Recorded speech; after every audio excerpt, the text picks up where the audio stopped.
Hello, everyone, and thank you so much for being here. If you're even just a little bit interested in leading or make the most of food challenge with us this Earth Month, you've come to the right place. We hope that this presentation will make you feel enthusiastic and really prepared to do that with us. And if at the end of this presentation you still don't feel prepared and enthusiastic, do feel free to reach out to us. Our contact information will be at the end of the presentation. So just to introduce myself, I'm Beth Gingold. I'm the founder of Recycle Leaders, and we help schools and green teams achieve lasting, measurable change. So for example, this is actually a picture that I looked it up. It's from November 2016 of Mr. Epps and Miss Ewing at Burroughs Elementary School, the first time that we had a meeting. And since then, their elementary school became an award-winning compost and recycling example school in DC Public Schools. And they're both here on the call today because they've participated in this challenge before and are willing to share with it. So we're here because we want to help you really be the change that you want to see in the world. And that is why we're here doing this challenge. And it's also basically an excuse so I can meet more people that I like. I really love this. I like to call it a seriously fun community because we're really serious about making the change that we want to see in the world. And we also like to have fun. And so this is Molly Smith and Steve Duncan. They're teachers at Cardozo, high school teachers who thought it would be fun to volunteer to stay with me to make this event at their school a zero waste event. So these are our kind of people. And if you're either watching this video or you're here today, you're really an important part of making a contribution to this community. And I really look forward to finding out, which type of change maker you are and how we can kind of help build each other's contributions to making the world a better place. So the question for you is, will you join us? Will you make the most of food with us this Earth Month? And just to tell you upfront what it is, okay, it is 4 weeks of a fun challenge. Basically, in the first 2 weeks, you're going to find out for every participating household how much food is being discarded. So it's 7 days of a baseline week. And then in weeks 3 and 4, you're going to be thinking about, oh, hey, how can we manage our food better? And by the end of the 4 weeks, you will then measure another week of data and see if there's any change. So the units that we're looking at, the things that you're going to report are the total volume of discarded food and the number of people. And we're going to use that to find the volume per person, and that's what we're going to be able to compare between teams and over time, and that you can compare for yourself.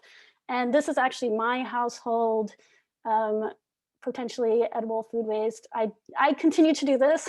So I did have last week some stale bread that I didn't eat. And to clarify, we're really looking at food that could have been eaten. So it's not all compostable food, it's food that you kind of intended to eat, but for whatever reason, you discarded it instead.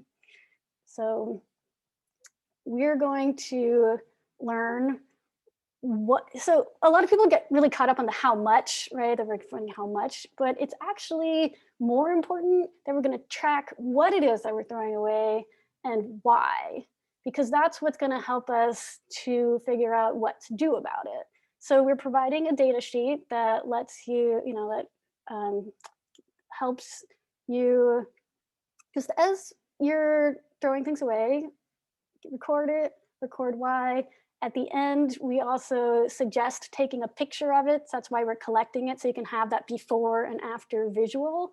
And we ask to share, but I want to say the sharing of that is completely optional. I also do want to acknowledge the value of privacy, and if people, especially students, if you're we're not asking people to share private information. We also have even put ways of on the tracking sheets if you want to assign people household IDs so that we don't have identifying information on any of the forms.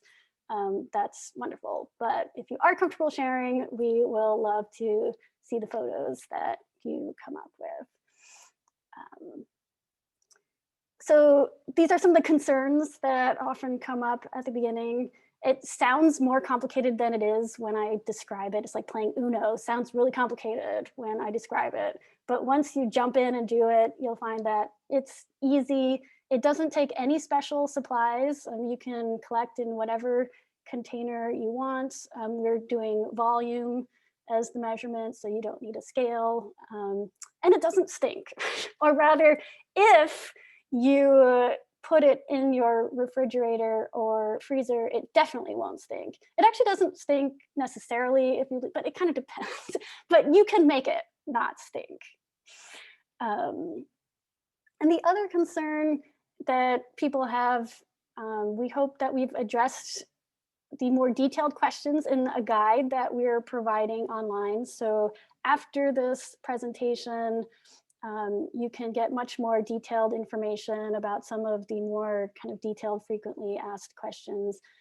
This is part of our partnership with Audubon Naturalist Society that's funded by DC's Office of State Superintendent of Education, is to be able to provide this guidance for actually teachers to do it with us, but also to do it at any other time in the year that you might be interested.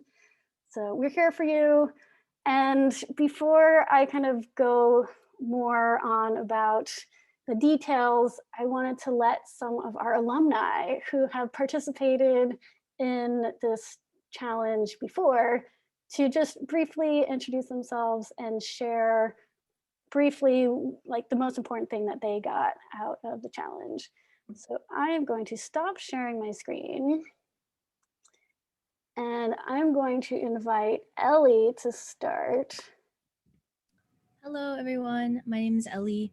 I'm from Arlington, Virginia, and I'm currently taking a gap year before going to Tufts University next fall. And last spring and summer, I was part of Beth's team, and we ran the formerly named Team Up on Food Waste Challenge. And I did the social media and social media outreach, and also researched other household food waste projects across the country. But the most important thing that I learned from the two projects I was a part of was probably when I was away from home from my family, volunteering on an organic farm. And I learned that it's really important to buy the correct amount of food that you're going to eat for yourself and cook the correct serving sizes, because that's what will lead to leftovers. And I ended up being kind of controlled by my leftovers, where I was eating all of my dinners for breakfast. And I think when you're controlled by your leftovers, you aren't able to pay attention to proper nutrition and enjoy your food. So yeah, definitely keep that in mind. Thanks, Ellie. Now I'm going to switch to alphabetical order. Allison, can you share a little bit?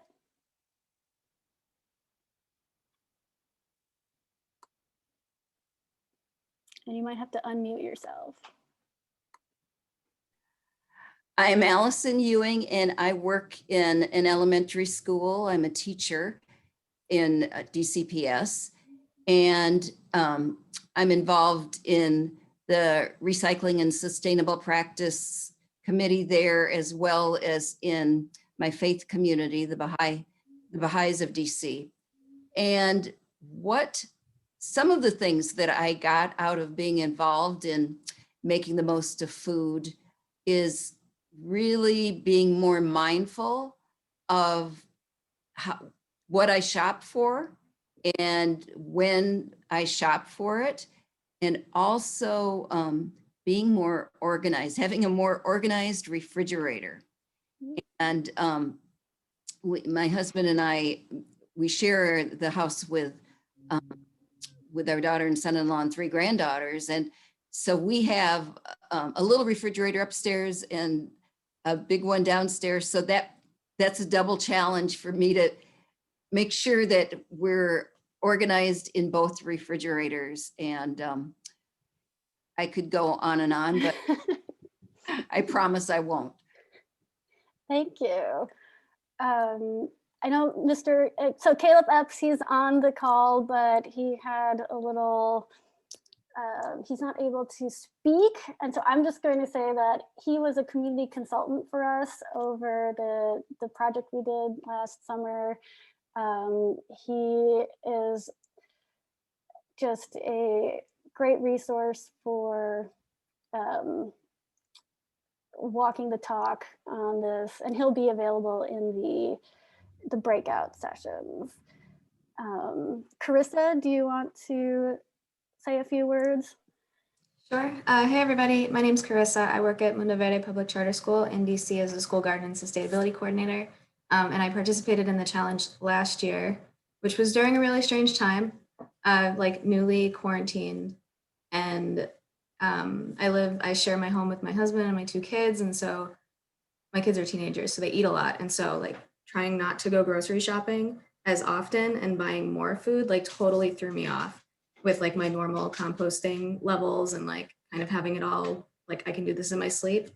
But it was also really eye-opening because like similarly to what Ellie said, we were very like tied to what we cooked and the amounts that we had and what we already had in our fridge. And like the leftovers were definitely a challenge, but it was a really eye-opening experience. And I'm super excited to take this to the Mundo Verde community across our 2 campuses. Thank you. Looking at my list. Karen, can you say a few words? Sure. I am a recently retired DCPS teacher. I led the Student Sustainability Corps at School Without Walls at Francis Stevens. I did the challenge last year, but I was an unfair member of the team because I don't waste food. My husband started his career as a Catholic school, Catholic high school teacher, and we didn't have money, and I didn't waste food. But through the challenge last year, I learned what I was doing with my compost, and I have decided that I'm going, not only do I feed my worms, I feed my azaleas now with the with the coffee grounds, but the tea leaves go to the worms. I am fortunate to have a backyard, and a lot of things go back into the soil there. Thanks, Karen. I just wanted to share. So one of our alumni from Cardozo wasn't able to be here with us this morning, but she shared a thought with me that what they learned was becoming more conscious about eating what was about to go bad rather than what just sounds good at the moment, and also making it a challenge within the family. So having an ongoing discussion within the family about what they were doing together. Can I add one thought?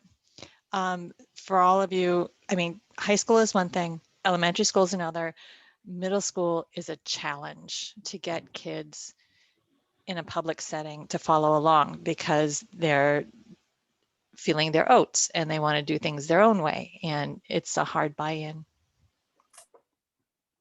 Thanks. And so Rhonda, are you able to unmute? Yeah. Can you hear me? Yes. Okay, great. I'm Rhonda Keith, a custodial foreperson at the Duke Ellington School of the Arts public school in Washington, D.C. And I learned a lot from the food challenge. I'm a person that lives alone, so making sure, it taught me to make sure that I'm cognizant of what I'm buying when I go into the supermarket. I have a small refrigerator, so I don't have a lot of space. And it also taught me that even if you have the tiniest of refrigerators, you can utilize that space in the refrigerator to its fullest. And it also made me aware of, as Ellie said, not being a slave to my leftovers. and basically making sure that whatever I cook is the proper amount, so that if I eat it one other day, that's fine, but not have stuff left over for a half a week and then go, oh, I got to eat this again because I don't want to waste it. So that's basically what I learned. And I also was able to meet some really super people who participated in the challenge. That's it. Thank you. And Rhonda also helped us with recruiting people and getting people on board. She has been really a leader in all of the, it's funny, in all of the schools that I've worked with you in the past couple of years. Yeah. So, okay. Thank you. I mean, thank you all for coming back and being here. So all of them will be here during the breakouts. So it's going to be random who you get put with, but hope they'll be spread throughout the breakout rooms.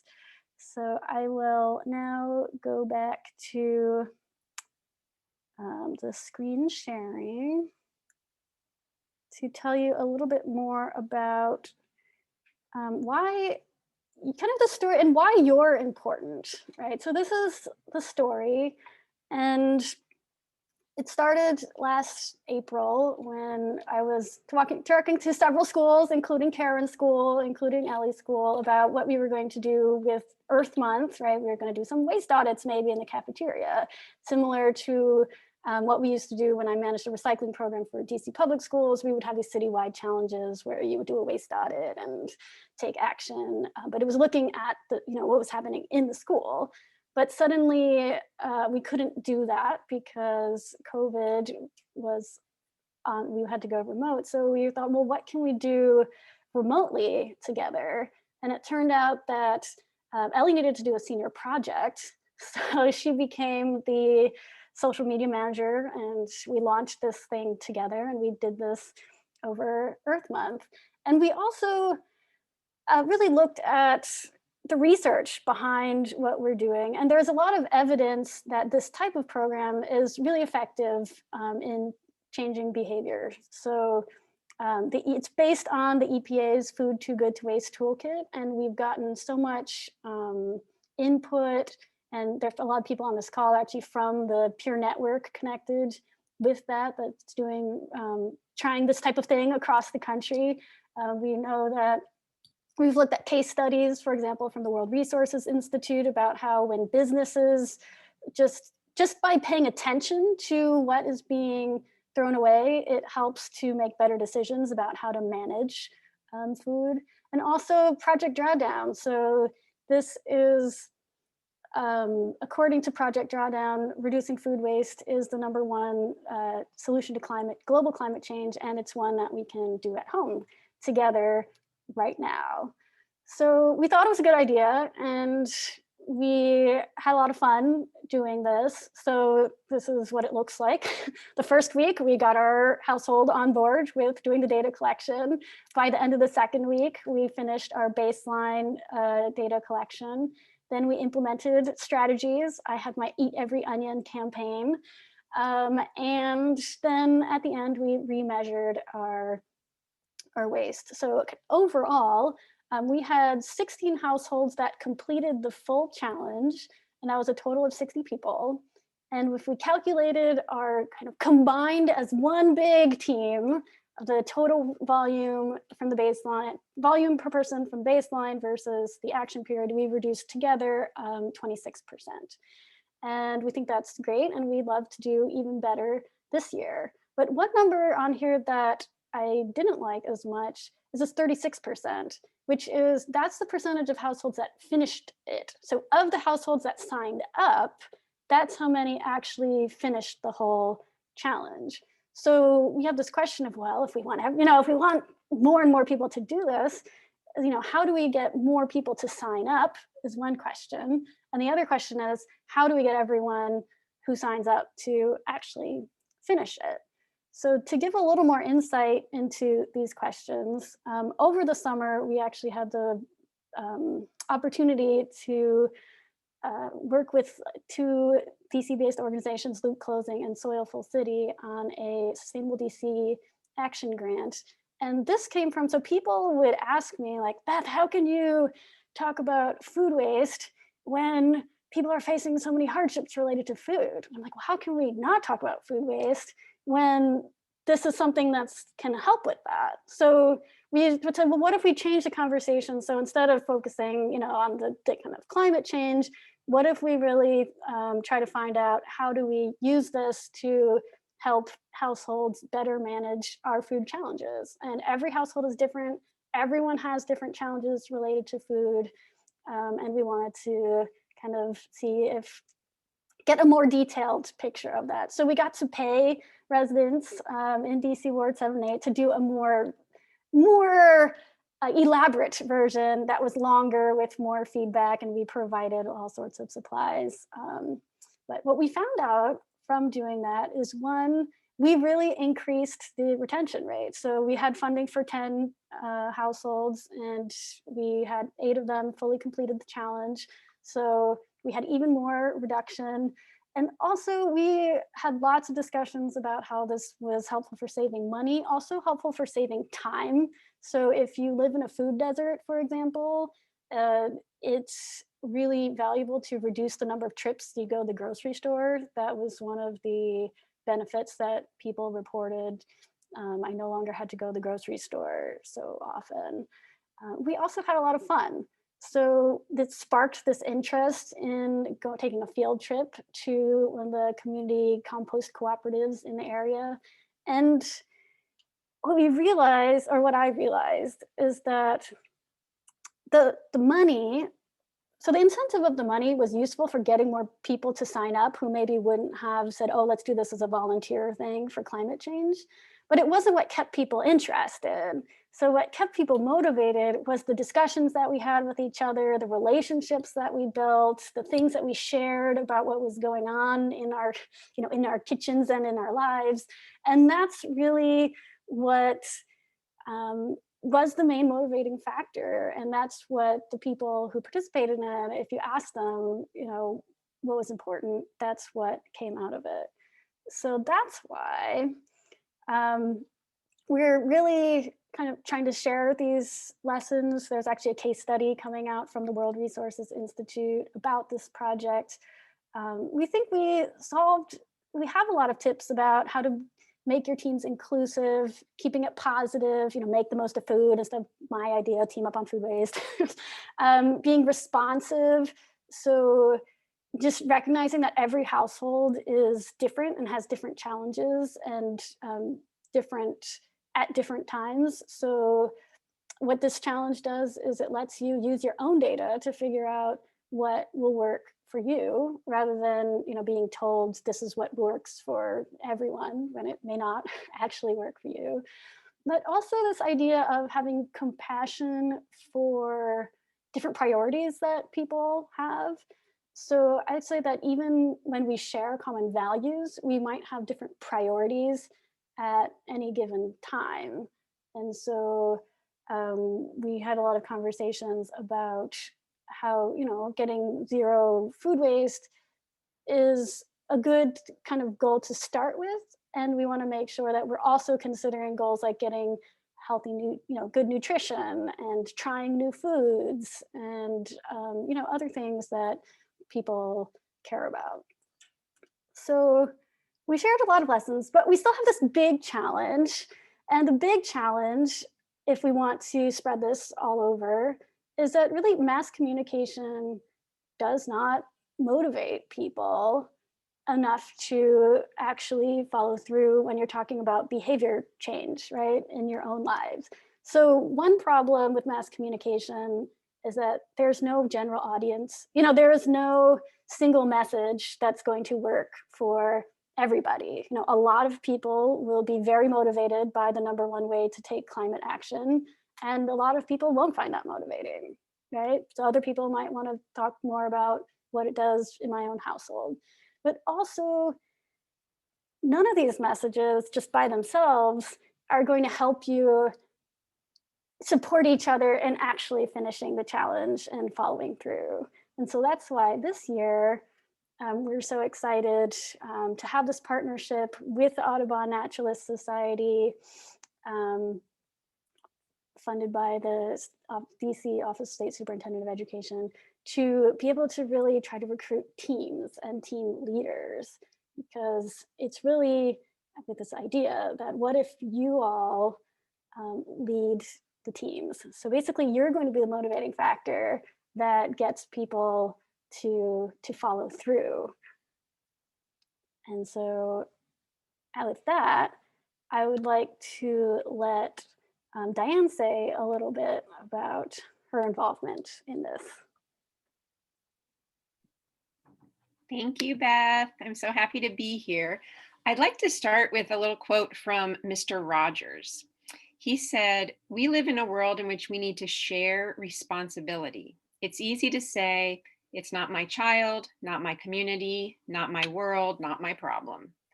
Then there are those who see the need and respond. I consider those people my heroes." I think we can all be heroes when it comes to food waste. And more importantly, we can teach our children, our peers, our friends, family, parents, colleagues, and our students that paying attention to what we discard is a very important way of showing compassion for others as well as for the earth. I work for the Audubon Naturalist Society. We're a local nonprofit that serves the DC metro region with conservation advocacy and lots of environmental education. I personally work with schools throughout the DMV. And as you tackle this issue of food waste with your own households, and especially if you're doing it with students, I invite you to approach this as a way of teaching about compassion and responsibility. In our society, we all know we're taught to throw things away, but that's a myth. There is no away. Whatever we're discarding every day in the trash, in the recycling bins, maybe even littering for some people, it becomes someone else's problem to clean up. And ultimately, it impacts the entire planet. So unfortunately, when I work with schools, I very often see a disconnect between the students and teachers and their building services staff when it comes to this issue. It's almost as if the custodial staff is invisible, magically making the school clean. And I think there's very often a missed opportunity to include students as actual partners in supporting their custodial staff and actually taking that responsibility for their actions when it comes to creating trash in the school building. The same thing happens in our homes. Once we take the trash out and put it away, it becomes someone else's problem and we rarely think about it. So I will be doing this challenge for the first time this year, and I'm so excited. I'm going to be leading a group of high school students in Montgomery County, and I will be learning right along with them. I consider this another step in my personal journey to be a better person and to feel connected with nature and with others. So as you begin this journey, I'd like to close with another quote from Mr. Rogers that I think is very apropos as we begin this Make the Most of Food challenge together. He said, "There are 3 ways to ultimate success. The first way is to be kind. The second way is to be kind. The third way is to be kind." I'll turn it back to you, Beth. Thanks, Diane. I'm so excited that you're leading a team of high school students in Montgomery County. And so then I'd also like to let Lila introduce herself and say her role in this project. Hi, everybody. My name is Lila. I'm a senior at Wakefield High School in Arlington. I'm also the social media coordinator for Recycle Leaders. So if you follow us on Instagram, Twitter, or Facebook, I'm the one behind all the posts. So please feel free to reach out, like, share, retweet, because the more people who see our stuff, the more people who we can get interest from.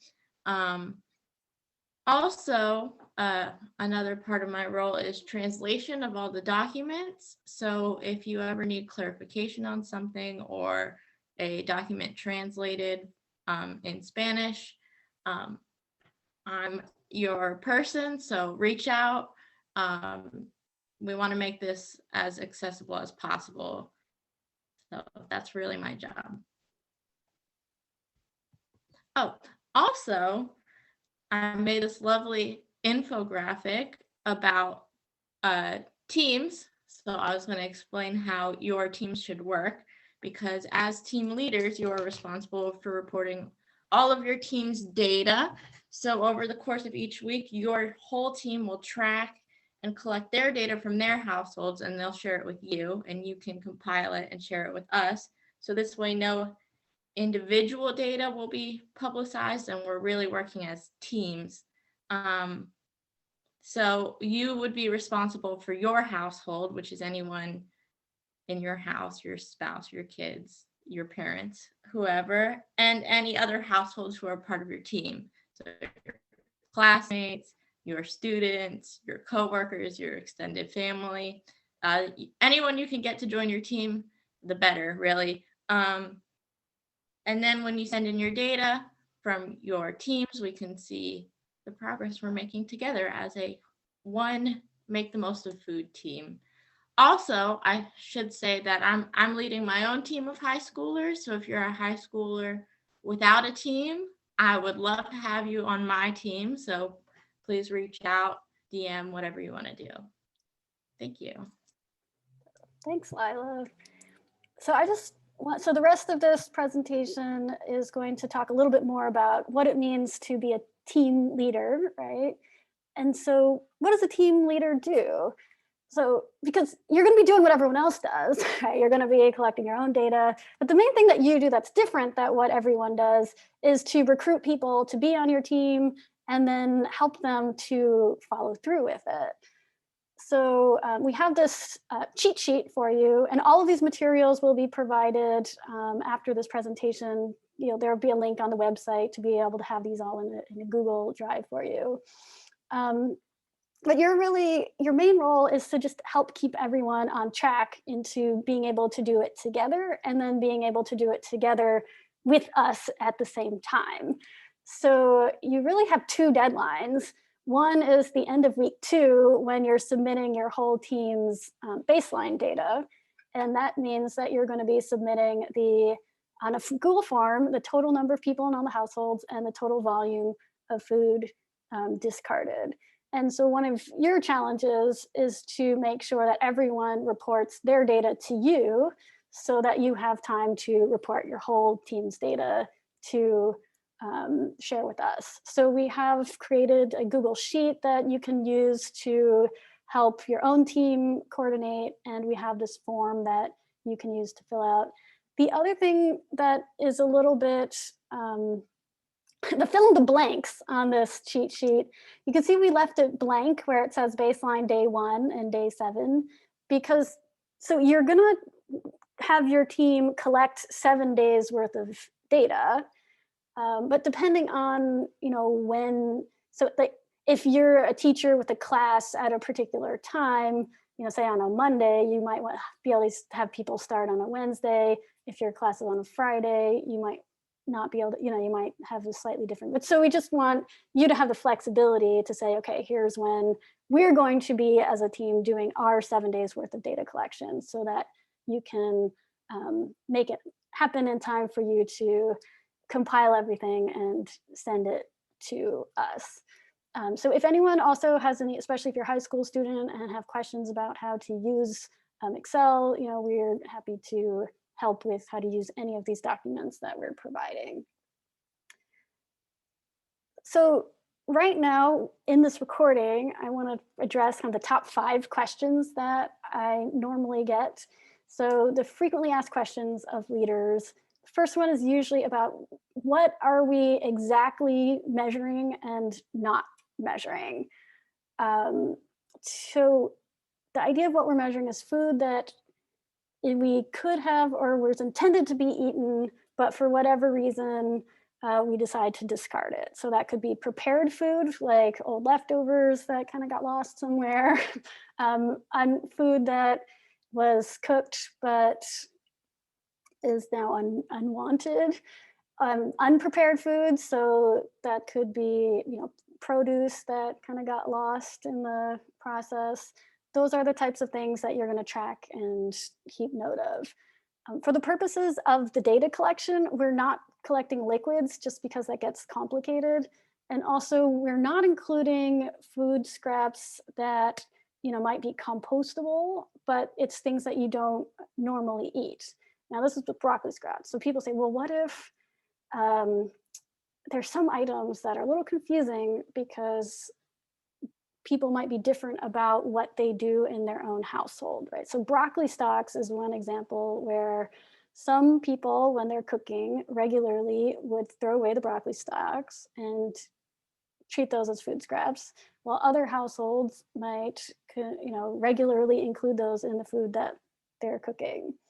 So to simplify this question, the real goal is to help you improve your own, understand what you're doing yourself.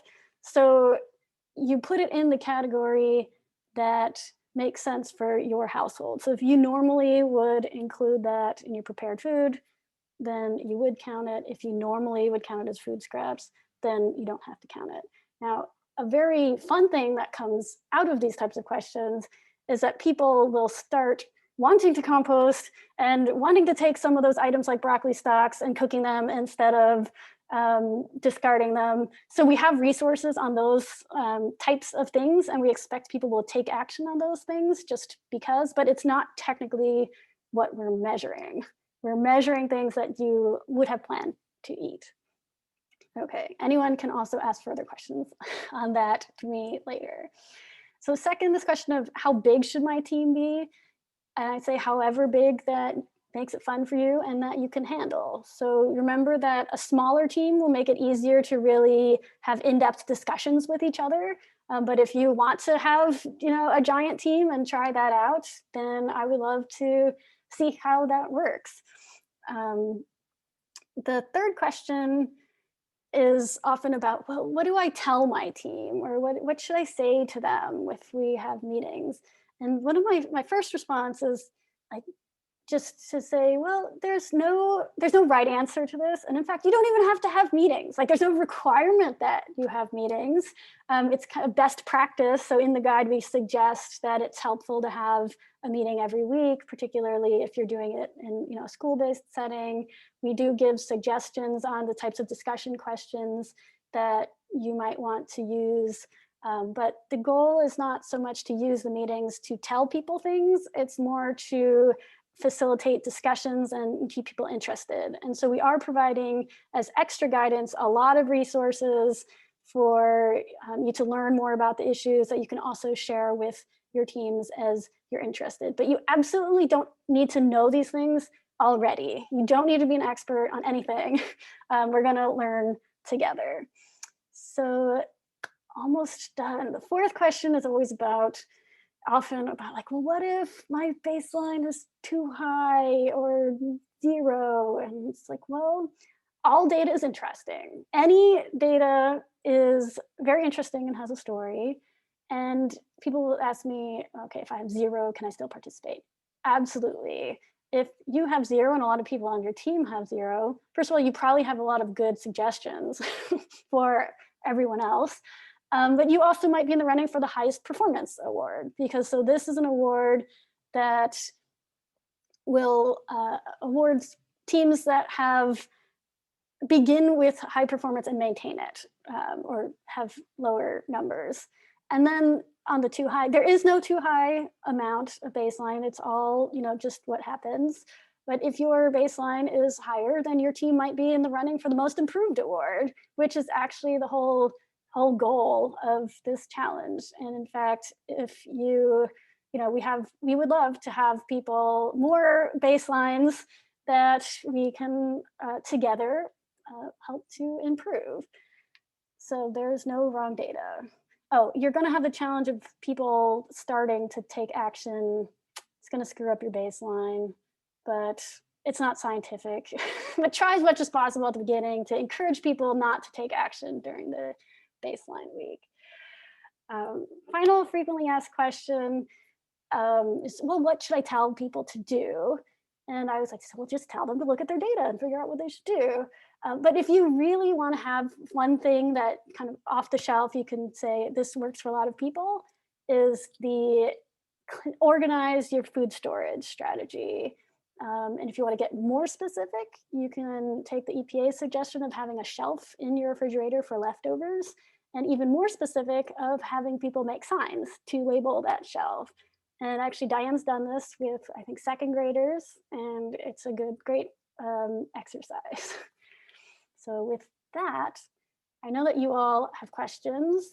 And if anyone still has questions, you can put them in the chat, but you also have all the solutions. So my favorite award is actually the Most Replicable Solution Award. It's completely subjective, and it's just good ideas that we can share with each other. So last year, the most replicable solution was Burroughs Elementary School. When life gives you lemons, use them. And I look forward to what you all come up with. I will also share a video after this of my Eat Every Onion campaign, which has some ideas about what it could look like to have a specific food item that you work on. So hopefully you feel a little bit more prepared for the challenge. Feel free to reach out with additional questions. Go to the website, sign up. Remember that if you are a teacher, we can provide certificates for professional learning units for this, both for this presentation and also for the actual participation if you lead or participate. Also for high school students, we can provide community service hours. So Audubon Naturalist Society is an expert at community service hours with high school students. So get credit for it. And reach out to us if you want by email or through social media, and Lila will look forward to interacting with all of you. So with that, I'm going to end the recording part.